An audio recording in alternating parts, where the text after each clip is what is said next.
proposta. Quando que um júri é formado? Que tipo de caso? De acordo com o Código Penal, o Código de Processo Penal, o Tribunal do Júri é formado para julgar os casos de crimes contra a vida, né, e também os crimes que são com eles conexos. No caso, seria homicídio, algum auxílio ao suicídio, aborto, infanticídio também.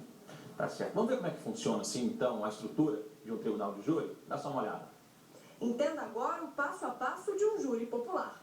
Juiz, promotor, defesa e jurados fazem perguntas para o réu, que tem o direito de não respondê-las. O processo, as provas e as conclusões da promotoria e da defesa são expostos aos jurados. As testemunhas de acusação e defesa depõem nessa ordem.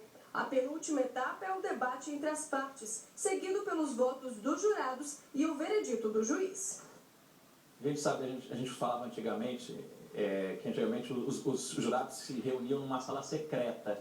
Hoje não tem mais isso, né? Eles se reúnem a portas fechadas, para aí sim depois a juíza ou o juiz dá o veredito, né? Hoje funciona mais ou menos assim. Isso, na verdade o nome permanece a sala secreta, né? No entanto, é uma sala onde permanecem nela os jurados, o juiz e também o promotor e o advogado de defesa, né? E lá onde o juiz faz as perguntas aos jurados referente ao caso.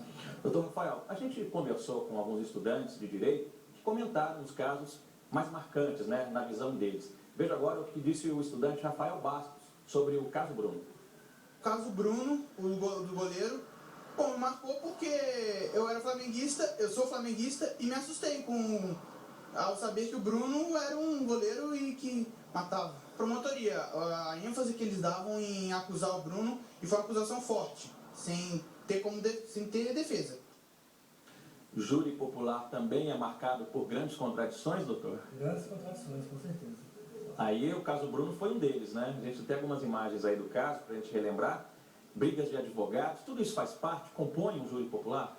O júri popular ele é utilizado não só na forma técnica, né, do julgamento.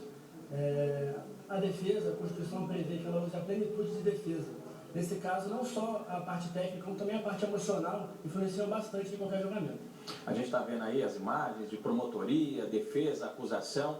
Foram longos embates, né? E nesse caso aí, a doutora Marixa Fabiano Rodrigues, que presidiu todo o julgamento, a imprensa mais atrapalhou, não atrapalhou ou não influencia? Olha, não tem como dizer se atrapalhou ou não atrapalhou. No caso, a influência é certa na imprensa, né? O jurado, o objetivo dele é que ele chegue ao julgamento sem ter conhecimento do que ele irá julgar, né? Durante o julgamento, ele colhe o depoimento das testemunhas, né, do réu, e ouve a defesa e a acusação, e aí ele forma o seu veredicto. No caso da imprensa, a gente tem uma antecipação de veredicto, né? O jurado já chega no julgamento sabendo qual é o caso, que ele já viu no jornal, já conversou com amigos, então isso acaba às vezes influenciando o que ele iria decidir. Outro caso do Tribunal de Júri que chamou a atenção de muitos estudantes e de toda a sociedade também foi o caso da Isabela Nardoni, que teria sido arremessada de um prédio e acabou morrendo lá em São Paulo. Quem falou sobre esse caso foi o estudante Vanderlei Valdez. Veja. Sem dúvida o caso da Isabela Nardoni, creio que pelo apelo midiático, pela vítima, né, uma criança, houve realmente da sociedade toda. A atuação do promotor nesse caso específico foi uma atuação elogiada por todos. Esse caso ele tem uma particularidade, né? Talvez tenha sido um dos mais emblemáticos envolvendo o Ministério Público. O promotor desse caso foi o doutor Francisco Sebranelli. Ganhou muita exposição o MP nesse caso, né? O MP muitas vezes ele é visto no Tribunal do Júri como o órgão acusador, né? Só que na verdade o MP está ali para defender os interesses da sociedade. No caso concreto da Isabela Nardoni, o interesse da sociedade, né, no caso seria a condenação. A gente está vendo aí imagens também desse caso, que aconteceu em março de 2008. Crimes contra crianças, eles têm um apelo maior? Isso mexe mais com os jurados? Mexe com os jurados principalmente porque os jurados devem ter filhos, né? Se não tem filhos, tem parentes, tem sobrinhos, tem primos. E tudo isso acaba influenciando porque o jurado se coloca no lugar da mãe, se coloca no lugar também, né, das pessoas que perdem o ente querido. Vamos relembrar também o caso Eloá, que aconteceu em 2008, na Grande São Paulo, também mexeu com o judiciário brasileiro, foi uma briga entre namorados, né, uma briga de casal que acabou tendo um fim trágico. O estudante Joel Inácio de Oliveira relembrou esse caso. O caso Eloá teve uma repercussão bastante grande na mídia, né?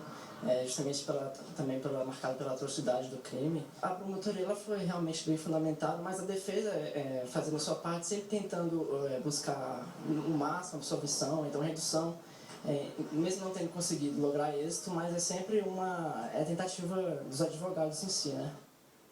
Essas tentativas, assim, vale de tudo nisso, para tentar defender o acusado, doutor? Como eu falei, a defesa ela não busca a absolvição a qualquer custo, né? Ela sempre se baseia de acordo com as provas do processo.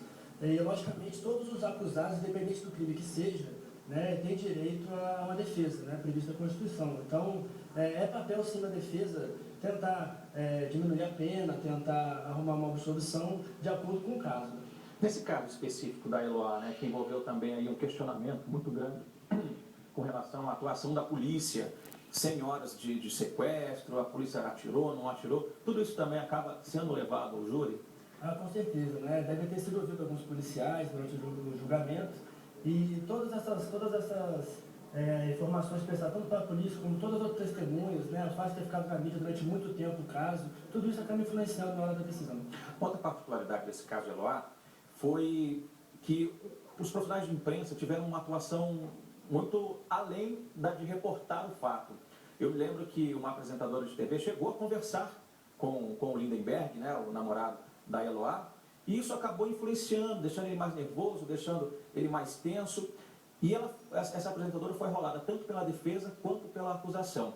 Pode ser rolada pelas duas partes? As duas partes têm interesse em ouvir essa apresentadora? Tiveram esse interesse no caso? No caso, tanto a defesa quanto o Ministério Público podem rolar um número exato de testemunhas previsto no lei, né?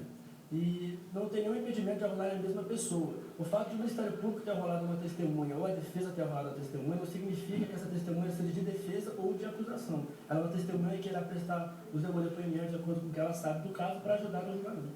Uma última pergunta, curiosidade pessoal. O senhor gosta mais de defender ou de acusar? Eu sou imparcial.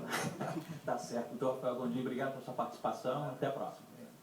Uma última parada no JJ e na volta.